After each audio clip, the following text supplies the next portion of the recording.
एक एकच मारा तिथे उभं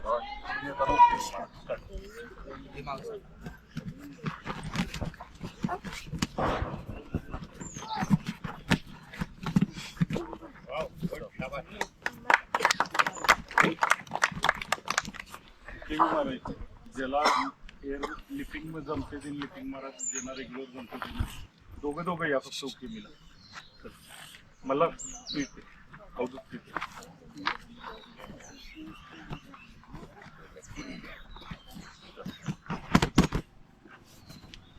इकडून निघते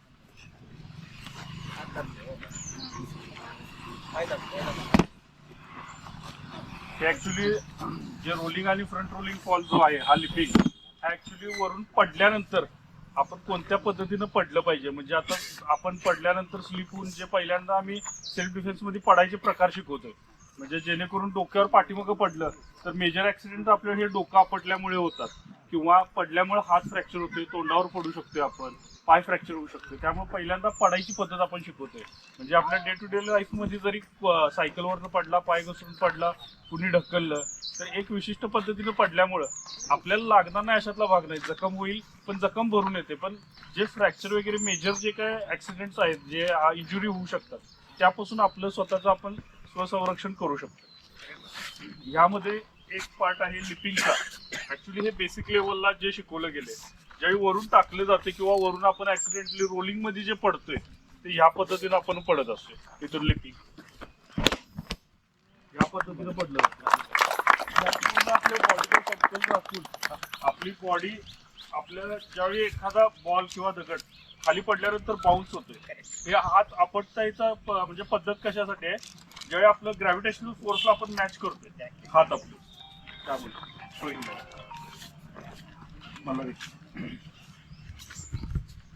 या विद्यार्थ्यांना एअरफोर्स मध्ये किंवा पॅरा ड्रॉपिंग करायचं, पॅरारिजमेंट मध्ये, पॅरा एसएफ मध्ये जायचं असेल तर हे शिकणं फार महत्वाचं आहे. ज्यावेळेला तुम्ही खाली येता हवाई जहाजनं त्यावेळेला हे दिस is very important.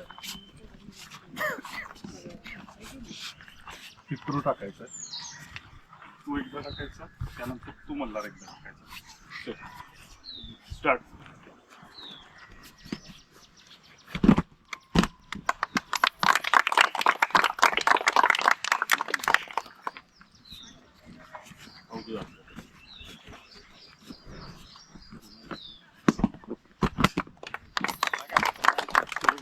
Shubham Shubham दर्शी खाली बसून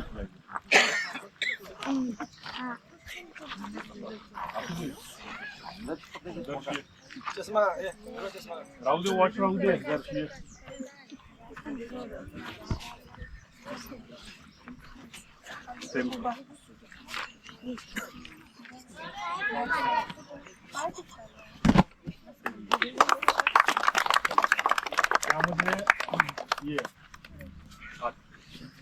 यामध्ये थ्रोज आहे. आता हा बेसिक थ्रोज आहे, यामध्ये अटॅक्स असतील, तुम्हाला चाकू असेल किंवा तलवार असेल, काठी असेल, कुठल्या पद्धतीनं लावायचं आहे. लॉक किंवा चोक्स हे पुढचे त्यांना आपण टेक्निक शिकवायचे.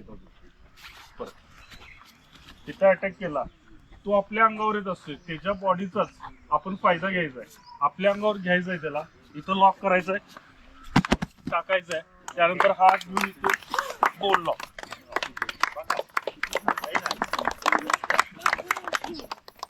यामध्ये चोक सिंपल आहे, चोक जर लावला तर 5 सेकंदात पुढचा माणूस बेशुद्ध होते पूर्ण. त्यानंतर किक्स, पंचेस, ब्लॉक्स हे रेग्युलर घेतलेले आहेत, त्यांचे एल्बोज घेतलेले आहेत.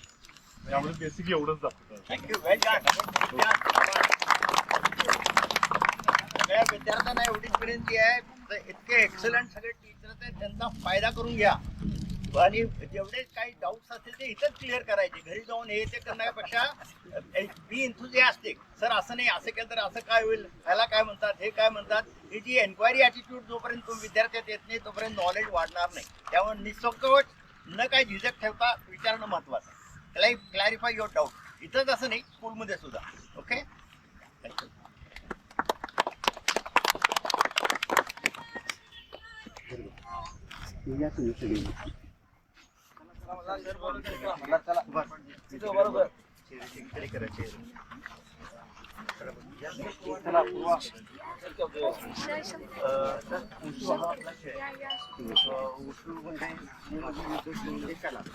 हा चायनीज मार्केट खेळ आहे, परंतु आपल्या आतापर्यंत देशामध्ये आहे. बरेचसे आपले जो विद्यार्थी कार्यशील आहे आणि याच्यामध्ये प्राण्यांच्या वेगवेगळ्या हालचालीवर डिफेन्स आणि अटॅक त्यांनी मालिका तयार केलेल्या आहेत. त्याच्यामध्ये वेगवेगळ्या लवचिकतापणा पण आहे. आपण थोडंसं एक्सरसाइज दाखवतो, त्यामध्ये नंतर आपण सेल्फ डिफेन्स प्रकार लवकर राईट लेग बॅक, लोकांना मागे या, पुढे या, पुढे पुढे एका मॅटवर एक स्ट्रेट उचलले न वाकवता मारून परत खाली. Okay, 1 2 3 change right leg same technique same position. 1 2 3 change left leg same technique same position. आता जसं आपण हाताने थप्पड मारतोय बघा, अशा हाताने थप्पड मारतोय तशी पायाने पण थप्पड मारता यायला पाहिजे. म्हणजे जसा हात असा आहे का, तर असा पाय पण झाला पाहिजे. ओके बघा, ओके ते आपण चेहऱ्याच्या रेषेत मारायचं. ओके, वजन कर. 1 2 3 change same technique right leg left leg back. 1 2 3 change left leg right leg back. Same आता अपोजिट आपण अशी थप्पड मारतोय, अशी थप्पड मारता येईल पाहिजे, म्हणजे तुमचा पाय असाही गेला पाहिजे. Okay, 1 very nice 2 3 4 4 change same technique same. 1 2 3 4 4 okay next time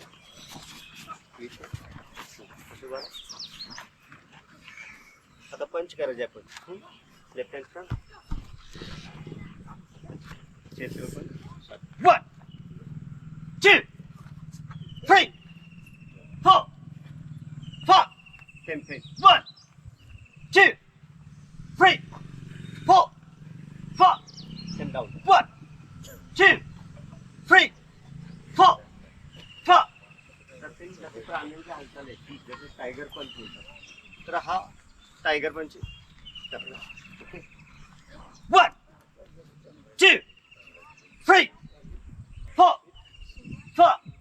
तर ही पोझिशन कशी आहे बघा, लक्षात हनवटी ना, हे अशी बोट येते. ओके, तसे हे नुसते असे मारत नाही, तर हे असे पकडत आहे. ओके, आणि असे नाही. ओके, 1 2 3 4 5 1 2 3 4 4. ओके, अमर समोर तसे याच्यामध्ये उशूमध्ये किकिंग, पंचिंग आणि थ्रोईंग असं संमिश्र खेळ आहे. तर हा जसा मारायला येतोय, तर सरांनी सांगितलं जसं हे थ्रो करायला, तसं याच्यात किक पण आहे. किक पण मारायची आहे, पंच पण मारायचे आहे, आणि या तिन्हीच्या कॉम्बिनेशन मध्ये आपण डिफेन्स आणि अटॅक करायचं. आता तुम्ही किक मारायचे.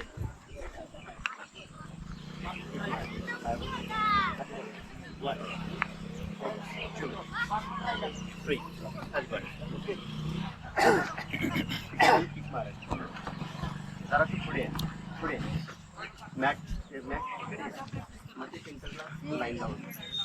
हां, सेकंड हँड किक मार. स्टेप 1 यस 2 यस पाय घालून 3 खाली पाडा. Yes very nice. Very nice. पुन्हा एकदा लक्षात आलं का बा? 1 2 3 ओके व्हेरी गुड त्यानंतर तुम्हाला 3 पॉईंट मिळतात ओके आता याच्यामध्ये थोडंसं सेल्फ डिफेन्सचा प्रकार दाखवतो तुम्हाला म्हणजे असं हे आहे कोणतरी महिला येऊन जातात. महिला कोणतरी असावी बघा कोण महिला येतात हा तुम्ही हात पकडा त्यांना उजव्यात आणि उजवात पकडा दोर इकडे पाहुण्याने असं बघा अजून एक जण अच्छा, अच्छा. Yes. आता हात कसं सोडून मॅडम सांगा पकडा जोरात पकडा जोरात एका हातात नाही का नाही अजून दोन्ही हात वापरा आता साधं टेक्निक सोडा जोरात पकडा इकडे जोरात पकड जेवढी ताकद आहे तेवढी ताकद पकड बघा ज्या बाजूला अंगठा आहे त्या बाजूला हात सुटला चारी बोट असेल तर तिथं ताकद राहते जोरात पकड पकड जोर आणखीन ताकद लाव बघा लक्ष द्या आपण जसं कापड पिळतोय तसंच आपलं आपण प्रसाद कसा घेतोय बघा मी नाव ठेवलेलं आहे प्रसाद जय आणि थप्पड प्रसादला आपण हात कसा करतोय हात प्रसाद द्या मुठलूच झाली भारत माता की जय वा थप्पड ओके म्हणजे एका सेकंद फरक आहे प्रसाद जय थप्पड म्हणजे याच्यामध्ये सेम हात सुटत नाही ओके नो प्रॉब्लेम हात सुटत नाही इथं व्हायटल पॉइंट आहे हा एक्झॅक्टली बासरी वाजवा लागले श्रीकृष्ण लक्षात ठेवा बासरी वाजवा लागली बासरी कृष्ण असा उभारला बासरी आहे ती बासरी आहे आता आवाज येते तिकडे हा ठीक आहे टर्न बॉडी दिस साईड ब्रेक अशा पद्धतीने ना याच्यामध्ये टेक्निक्स आहेत कुस्तीमध्ये सांगता एक गेम आहे जो दाखवला मॅडम हात पकडा प्रसादला हात काय तसा नाही इकडे एक पकडा पकडा इकडल्या बाजूला फिरवा प्रसादाला हात प्रसादाला हात आता एक बरोबर एक असं फिरवा प्रसाद जय यस तर या पद्धतीने बरेचसे आहेत याच्यामध्ये तायची म्हणून एक प्रकार आहे जो वैश्विक ऊर्जा शक्ती आहे जे स्लो मोशन मध्ये केलं जातं एकदम ज्याचे चायनीज योगा म्हणतात त्यांना जसं आपल्यामध्ये योगा जसा आहे तसा चायनीज योगा आहे त्यामध्ये स्लो मोशन मध्ये ब्रिदिंगवर आहे सगळं त्या ब्रिदिंगवर मुवमेंटवर सगळ्या या स्टेप आहेत त्यामध्ये पण अशा स्लो मोशन मध्ये आहे असे तो ऑटोमॅटिक हल्ला जाते बा मी काहीच करत नाही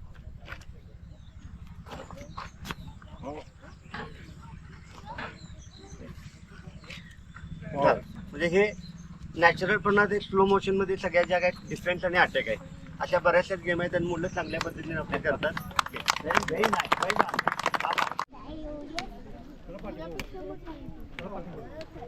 कधी असे आत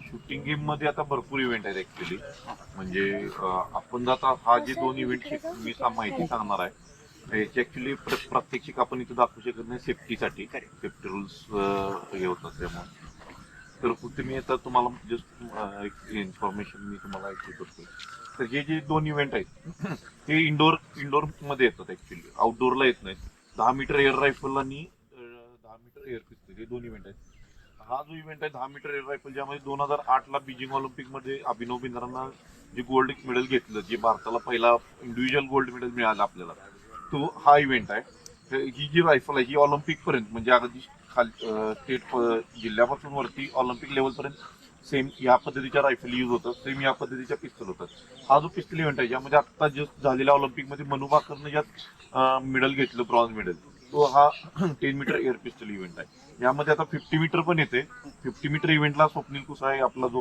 कोल्हापूरचा खेळाडू होता त्यानं 50 मीटरला तो घेतलेला होता त्यानं 50 मीटर इव्हेंटच्या रायफल सेम अशाच असतात या पद्धतीच्या फक्त त्याला .22 म्हणजे ऍक्च्युअल बुलेट यूज केली जाते आणि याला जे आहे ते पॅलेट्स यूज केलं जातं. पॅलेट्स म्हणजे पॅलेट्स आहेत या पद्धतीच्या पॅलेट्स येतात त्या. तर या पॅलेट्सचं वेट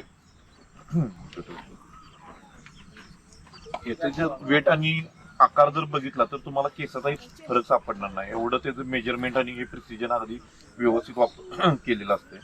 त्यानंतर या इव्हेंटला म्हणजे याचं जे टार्गेट आहे हे या पद्धतीचं टार्गेट येते. सगळ्यांना दिसते या पद्धतीचं अगदी लहान हे आहे. हे पिपसाइड एअर रायफल याचं टार्गेट आहे. यामध्ये हा जो शॉट आहे इथं लागलेला शॉट आहे ऍक्च्युली तर हे प्लेन टार्गेट नाही आहे. तर इथं डॉट येतोय म्हणजे आपण जर पेन जर असा उठवला तर जो डॉट तयार होईल तेवढा बारका डॉट असतो आणि तो म्हणजे 10.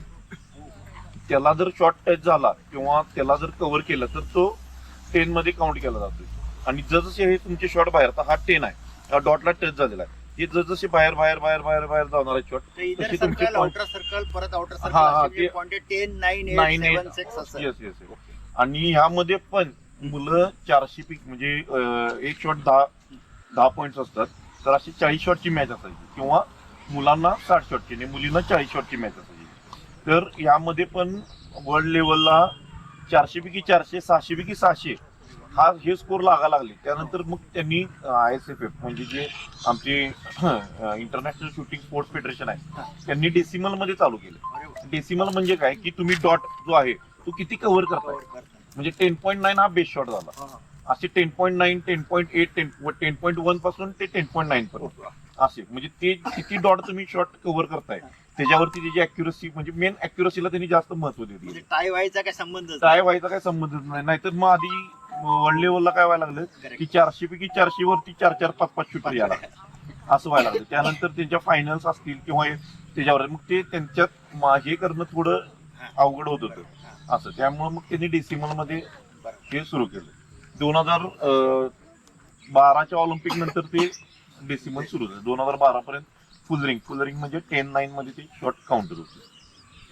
त्याची पोझिशन फक्त आता मी तुम्हाला दाखवतो. एक विशिष्ट पोझिशन आहे स्टान्स आहे त्याचा की त्या स्टान्स मध्ये शूटरला रायफल घेऊन उभा राहायला लागतो असं आहे. म्हणजे आपला जो रेग्युलर आहे आपण बघतोय ते त्या पद्धतीनं नाही आहे. माणसं हे आहेत कंपनी एक आहे ती वॉल्थर आणि दुसरी आहे ती फेनोर्बो म्हणून आहे. या दोन आहेत. दोन्ही सगळ्या आपल्या ऍक्च्युली सगळ्या रायफल ज्या आहेत या युरोपमधनं आपल्या आपण इम्पोर्ट करून घेतोय. इंडियन मेड काय नाही आहे यामध्ये. सगळ्या युरोपच्या आहेत. ही आहे ही जर्मनीची आहे. ही आहे ही स्वित्झर्लंडची आहे. या तिथं तयार होतात वेपन सगळ्या. त्याचे पार्ट्स वगैरे आता सगळ्या म्हणजे आधी 2013-14 पर्यंत आपल्याला जर काय पाहिजे असेल तर आपल्याला तिकडे कंपनीला कळवून मग तिकडनं मागवून घ्यायला लागत होतं. आता खेळ हा एवढा वाढलाय इंडियामध्ये की आता हे सगळ्या गोष्टीचं इझी अवेलेबल होतात. माझ्या मिसेस आहेत ते स्वतः इंडिया प्लेअर आहेत. शिवछत्रपती क्रीडा पुरस्कार त्यांना मार्च शासनाचा मिळालेला आहे. हा तर त्या ज्यावेळेला खेळले होत्या तर ते वेपन जर आपल्याला सर्व्हिसिंग करायची असेल तर त्यांना इंटरनॅशनलला गेल्यानंतरच सर्व्हिसिंग व्हायची. तिथं अवेलेबिलिटीच नव्हती त्याची. आता असं झालेलं आहे की आपण नॅशनलला जर गेलो तर नॅशनलला आपल्याला आता सगळं तिथं मिळतं. आपल्या इथं आता इंडियामध्ये त्या कंपनीत जाऊन कोर्स करून आलेले लोक आहेत की जे इथं येऊन आपल्याला त्याची सुविधा आता पुण्यामध्ये आहे म्हणा किंवा मुंबईमध्ये आहे दिल्लीमध्ये आहे. तर आता त्या कंपनीनं असं सुरू केलं की ज्या लोकांना बाबा त्याचं सर्व्हिसिंग कॅम्प करायचा आहे म्हणजे त्याची त्याचे काय पार्ट्स असतील किंवा सर्व्हिस वेपनची सर्व्हिस जी येते ती ऍक्च्युली वेपनची सर्व्हिस ही कमीत कमी 6 महिन्यातनं झाली पाहिजे. तर ही आधी वापरू किंवा न वापरू वापरा किंवा न वापरा ही 6 महिन्यातनं एकदा सर्व्हिसिंग तुमची झाली पाहिजे. त्याचे ओरिंग्स वगैरे येतात जी रबरी असतात ती कालांतरानं तुम्ही ठेवून पण खराब होतात वापरून पण खराब होतात असं आहे. तर ती चेंज होणं वगैरे या सगळ्या गोष्टी त्या झाल्या पाहिजे. हे आधी आपल्याला इथं इंडियात तेवढा होत त्यामुळे इंडियाचा रिझल्ट हा तेवढा त्या लेवलला जात नव्हता. आता ह्या सगळ्या गोष्टी अवेलेबल व्हायला लागल्या त्यामुळे इंडिया खूप म्हणजे वर्ल्ड मध्ये आता एक पहिल्या 2 मध्ये चायना आणि इंडियामध्ये तर खूप टफ फाईट वर्ल्ड लेवलला सुरू असते. म्हणजे गोल्ड आता जस्ट झालेला वर्ल्ड कप जो अर्जेंटिनामध्ये झाला त्यात चायनाला पुढे मागे टाकून इंडियानं जास्त त्यांनी मेडल्स आपल्या इंडियाच्या प्लेयर्सने आणलेले. तर पेरूमध्ये चायना पुढे जाऊन तर हे एवढं आपण इंडिया स्पोर्ट्स मध्ये गेलेलं आहे. नाहीतर ह्याच्या आधी नुसतं इंटरनॅशनलला जाणे ही खूप मोठी गोष्ट असायची. आता उलट झालेलं की इंटरनॅशनलला जाऊन त्या ठिकाणी मेडल मारणे आता ही मोठी गोष्ट आहे.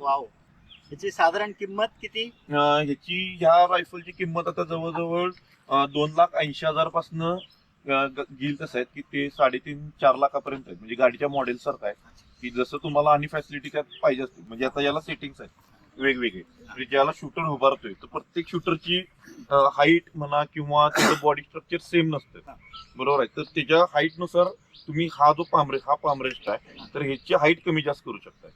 त्यानंतर ह्याची हाईट परत तुम्ही इथे हे पिलर दिसतात बघा, तर हे पिलर कमी जास्त करून त्याची हाईट, कारण मानेची साईज प्रत्येकाची सेम नसते, कोणाची जास्त असते कोणाची कमी असते. तर त्याला आता मी दाखवतो तुम्हाला, तर ते ह्याची हाईट तुम्ही कमी जास्त करू शकताय. सेम या पद्धतीने ही बट प्लेट आहे, ह्याची हाईट खाली घेऊ शकता, इथं तुम्ही वरती घेऊ शकताय. सेम ह्याला पण ही चिक प्लेट आहे, हे तुम्ही इथं गाल लावताना तुमचं प्रत्येकाचं स्ट्रक्चर वेगळं येते, त्यामुळे इथं गाल लावल्यानंतर ही आयसाईड इथं व्यवस्थित येण्यासाठी याची हाईट कमी जास्त करू शकता. ही आता ही लेटेस्ट सगळ्यात म्हणजे लेटेस्ट मॉडेल मधली आता ही वेपन आहे. आणि ह्याला पोजेस करायला लायसन्स वगैरे नाही, ह्या वेपनला लायसन्स लागत नाही, कारण एअरगन आहे ते. स्पोर्ट्स का? हा एअरगन आहे. पॉईंट टू इव्हेंट मी सांगितलं, मी म्हटलं आता स्वप्नील कोसाळ्यांनी जे मेडल घेतलं तर त्या इव्हेंटला तुम्हाला कंपल्सरी लायसन्स लागतं आणि ते मिळते. म्हणजे त्याच्यावरती स्पोर्ट्स पर्पज म्हणून शिक्का असतो, ते तुम्हाला लायसन्स मिळून जातं. आणि स्पोर्ट्स पर्पज मग कोण व्हेरीफाय करतं की हा स्पोर्ट्स पर्पज आता कसं केलंय त्यांनी की तुम्ही पहिला नॅशनल खेळायचं, मग तुम्ही वेपन्स हे करून घ्या तुम्ही नॅशनल पर्यंत आपलं म्हणजे आपण हे जायचं. तुम्ही वेपन हे करू शकताय, म्हणजे दुसऱ्याच्या वेपनवर खेळू शकताय. तर समजा की एक्झाम्पल माझ्याकडे वेपन आहे, माझं लायसन आहे, तर मी एक स्टॅम्प वरती हे करून की बाबा ही शूटर आहे आणि ही शूटिंग खेळत आहे आणि मी हिला माझी वेपन्स हे करायला दिलेलं आहे ऑन लोन ह्याच्यावरती, आणि ही मॅचेसला घेऊन जाताना ती माझं लायसन प्लस वेपन आणि तो स्टॅम्प जो आहे तो सगळ्यात महत्वाचा मुद्दा आहे ज्यांना म्हणजे ती घेऊन जाऊ शकते. आणि त्या ठिकाणी ती स्टेट असेल, स्टेट पासून प्री नॅशनल पासून नॅशनल असेल, नॅशनल क्वालिफाय झाल्यानंतर त्यानंतर ती नॅशनलला पण आमचा एक स्कोर असतो, नॅशनल टू नॅशनल क्वालिफाय राहायचा. तो जर तुम्ही तिथे अचीव्ह केला की तुम्हाला रिनाऊन शॉट सर्टिफिकेट मिळते नॅशनलचं. ती रिनाऊन शॉटच्या सर्टिफिकेटच्या ह्याच्यावरती बाबा मी स्पोर्ट्स पर्सन आहे म्हणून तुम्ही अप्लाय करू शकता कलेक्टर ऑफिसला. मग तिथं त्या कलेक्टर ऑफिसच्या प्रोसेसनुसार त्यांच्या सगळ्या टेस्ट होतात, त्यांच्या म्हणजे सायकोलॉजिकल स्टेट असेल किंवा एक कोड असेल.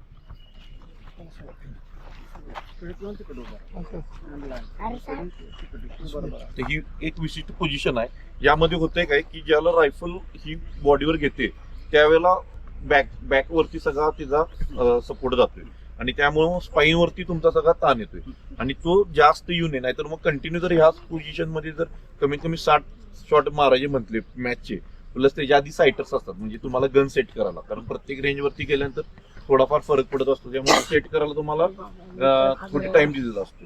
म्हणजे त्याचे एक 20 शॉट जरी धरले तरी 80 शॉट जर तुम्हाला मारायचे म्हटले तर तुम्हाला बॅकचा त्रास चालू होऊ शकतो. त्यासाठी एक विशिष्ट ड्रेस आहे कॅनव्हास मटेरियल मध्ये. तो ड्रेस जर तुम्ही घातला तर तुम्हाला त्याची स्टॅबिलिटी आणि तुम्हाला तो सपोर्ट मिळतो, ज्याच्यामुळे तुमच्या बॉडीला म्हणजे इंजुरी ही कमी होऊ शकते. तर आता हिची जर पोझिशन बघितली तर ह्याच्यानुसार आपण ही सगळी सेट केलेलं आहे. एखाद्याची पोझिशन एखादा जर जाड व्यक्ती गाल वगैरे जर गुबरे असले तर ते असे हे होणार, मग त्याची आय साईड ही इथपर्यंत जाऊ शकते. मग त्याला ही आपल्याला इथं पिलर वाढवू शकतो. सेम तसंच हाताचं आहे, हे हाताची पण तुम्हाला इथे ऍडजस्टमेंट ही कमी जास्त करू शकता. ही शोल्डर मध्ये जी बट बसले त्याची ऍडजस्टमेंट तुम्ही करू शकता वेगवेगळी असं आहे. आता ह्या पोझिशन मध्ये कसं आहे की ज्याला तुम्ही पोझिशन घेताय की तुम्हाला स्टॅबिलिटी चांगली मिळावी म्हणून तुमचे पहिला नीज लॉक प्रॉपर करून तुमचा हे जो हिप आहे हे हिप तुम्हाला पुढे घ्यायला लागते. आणि हा जो बोन आहे एल्बो आपल्या इथं बोन असतो या इथं, त्याच्यावरती तुम्हाला तो रेस्ट करायचा. म्हणजे ज्याला तुम्ही रायफल प्रॉपर इथं ठेवता हातावर त्याला त्याचं वेट आहे ते प्रॉपर तुमच्या इथनं बोनवरती ट्रान्सफर होते इथल्या, आणि इथून तुम्हाला ते पायावर ट्रान्सफर होते. त्यामुळे तुम्हाला बॉडीला चांगला सपोर्ट मिळतो ऍक्च्युली. आणि टेक्निकली रायफल ही आपल्याला पकडायची नाही. रायफल आता जर तुम्ही बघितलं तर हिने इथं रेस्ट केलेली आहे आणि इथं अडकवलेली आहे, म्हणजे रायफल कुठेही पकडलेली नाही. आता ग्रीप पण जर तिने बघितलं तर ती नॉर्मल हात लावून जस्ट हे केलेलं आहे. त्यामध्ये वजन किती असतं साधारण? ह्याचं वजन जवळजवळ तुम्हाला 4.5 ते 5.5, म्हणजे वेपन ज्याला आपण परचेस करतो त्याला 4.5च्या आसपास त्याचं वेट येते, ते तुम्ही 5.5 किलोपर्यंत वाढवू शकता. म्हणजे आता आपण बॅलन्सिंग कसं करतो की एखाद्या व्हील बॅलन्सिंग वगैरे कसं असते, सेम त्या पद्धतीने इथं हे वेट टाकले. म्हणजे काय आहे की ज्याला तुम्ही हे उभारताय त्यावेळेला ज्याला रायफल इथं येणार आहे त्याला ती सीसॉ झाली स्टेबल राहिली पाहिजे. ती जर पुढं पडत असेल किंवा मागं पडत असेल तर ती रायफल ज्याला तुम्ही शॉट मारताय त्याला ती जर्क देणार आहे. जर्क द्यायला लागली तर तुमची ती किती जरी तुम्ही व्यवस्थित शॉट मारला तरी ते तुम्हाला ॲक्युरेसी पकडता येणार नाही. त्यासाठी हे वेट आहेत की ज्याच्यामुळे तुमची रायफल प्रॉपर बॅलन्स होते. ग्रॅव्हिटी, सेंटर ऑफ हा, ग्रॅव्हिटी प्रॉपर आहे. ओके, व्हेरी नाईस, वेल डन. सेम पिस्तलचं तसंच आहे. पिस्तलचा स्टान्स आहे तो वेगळा आहे. याला काही कुठलाही युनिफॉर्म नाही आहे. तुम्ही फक्त जे एक शूज येतात विशिष्ट प्रकारचे, पण ते पण नाही स्पोर्ट्स शूज वापरले तरी ते तुम्ही चालते. यामध्ये कसं आहे की तुम्हाला हे शोल्डरच्या लेवलमध्ये अंतर घ्यायचं आहे किंवा त्यापेक्षा तुम्ही कमी घेतला तरी चालते. जस्ट त्यानं उभा राहायचं आहे. ही ग्रीप आहे ही इथं व्यवस्थित पकडायची आहे याला. सेम ह्याला पण तेच टेक्निक आहे की तुम्हाला ग्रीप टाईट करायची नाही. जर तुम्ही ही टाईट करायला लागला तर तुमच्या बॉडीतले व्हायब्रेशन्स हे बंदुकीत जाणार आणि त्यामुळे तुमची परत मुवमेंट ही वाढणार आहे. त्यामुळं हे जे बोन आहे त्यानंतर हे काउंटर वेट तुमचं ट्रान्सफर झालं पाहिजे ट्रायंगल मध्ये. त्यामुळे होतंय काय की ज्याला तुम्ही पकडता हा हात रेस्ट करून ज्याला ही पिस्तल तुम्ही उचलणार आहे ही जर अशी टाईट केली तर हे व्हायब्रेशन्स येणार आहे आणि हे जर मी रिलॅक्स सोडली तर ही स्टेबल राहते. ही अडकली फक्त माझ्या याच्यामध्ये. म्हणजे ज्याला तुमच्या शोल्डरमध्ये, फोराममध्ये आणि तुमच्या विंग्समध्ये ज्याला तुमची स्ट्रेंथ चांगली डेव्हलप होणार आहे आणि हात तुमचा स्टेबल राहणार आहे त्याला गन अजिबात हालणार नाही. ते जर मी आवडून ऍक्च्युली कसं होतं की आपल्याला माहित नसतं. त्यामुळे मुलं लोक काय करतात ही गन अशी टाईट पकडायला बघतात आणि ज्याला टाईट पकडायला बघतात त्यावेळेला ते बॉडीतले व्हायब्रेशन ते जायला चालू होतं असं.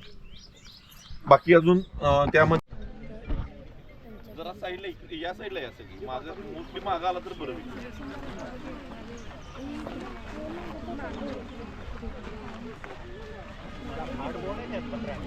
नाही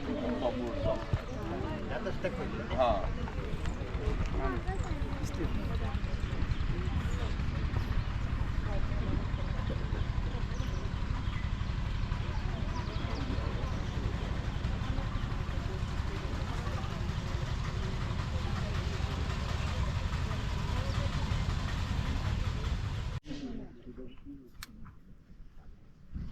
पिस्तलला ऍक्च्युली टार्गेट वेगळे येते. हा येस ते हे जे आहे बॅक टार्गेट जे मोठं ते तेवढं मोठं टार्गेट येते कारण पिस्तलला आपल्याला सपोर्ट नसतो हातावरती हे करायचं त्यामुळं त्याच्यापेक्षा मोठं हे टार्गेट.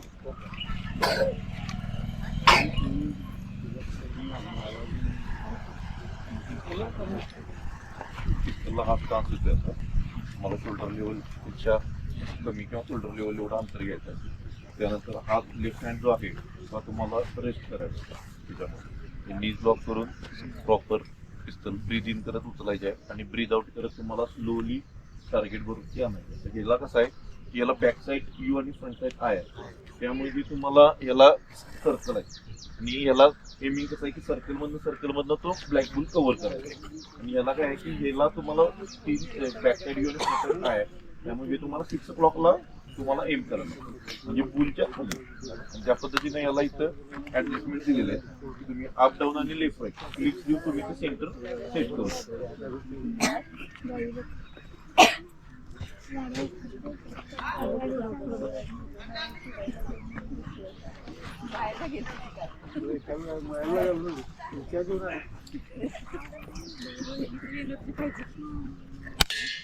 Yeah.